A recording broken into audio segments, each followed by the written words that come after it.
Hello दोस्तों, Trilok Singh innovation channel में आज आपका स्वागत है। आज मैं आपको एक इंपॉर्टेंट टॉपिक लेके आया हूं जो कि 3 मिनट में मैं आपको पूरा कंप्लीट करूंगा। इस टॉपिक के बारे में हम बताते हैं स्रोत। जब हम बिजली बनाते हैं तो बिजली बनाने के लिए हम अलग अलग प्रकार के सोर्स का इस्तेमाल करते हैं। एक होता है परंपरागत और एक होता है गैर परंपरागत। इन दोनों के बारे में आप डिटेल में समझेंगे। सबसे पहले मैं बात कर रहा हूँ, जिस सोर्स की बात कर रहा हूँ वो है हमारा परंपरागत।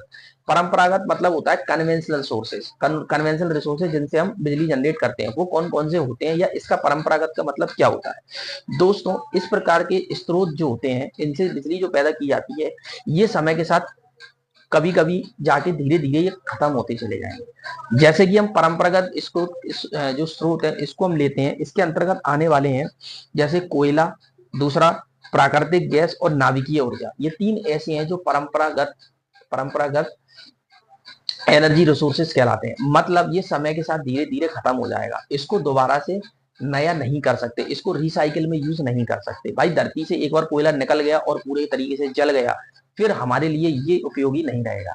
एक होता है गैर परंपरागत। गैर परंपरागत वो होते हैं जिनको रिन्यूएबल कर सकते हैं, रिन्यूएबल एनर्जी रिसोर्सेज, मतलब कि जिनका अनंत काल तक उपयोग किया जा सकता है। जैसे हमारा इसके अंतर्गत कौन से आते हैं, पवन पवन चक्की का जो बिजली, पवन चक्की से जो बिजली पैदा की जा सकती है। भाई, हवा तो खत्म होगी नहीं, ठीक है। दूसरा सौर ऊर्जा पावर प्लांट हो सकता है।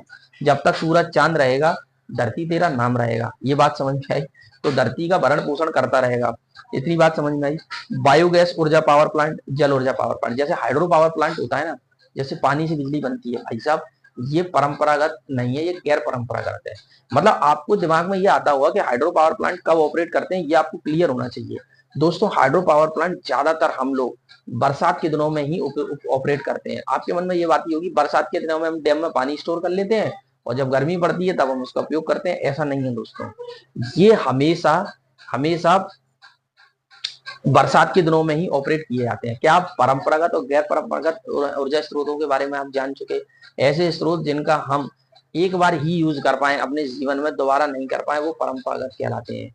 जिनको हम रिन्यू करके, रिसाइकल करके बार बार यूज कर सकते हैं, उनको हम गैर परंपरागत ऊर्जा का स्रोत कहते हैं। क्या ये बात समझ में आई? क्या ये पॉइंट क्लियर हुआ? थैंक यू दोस्तों, आज के लिए इतना।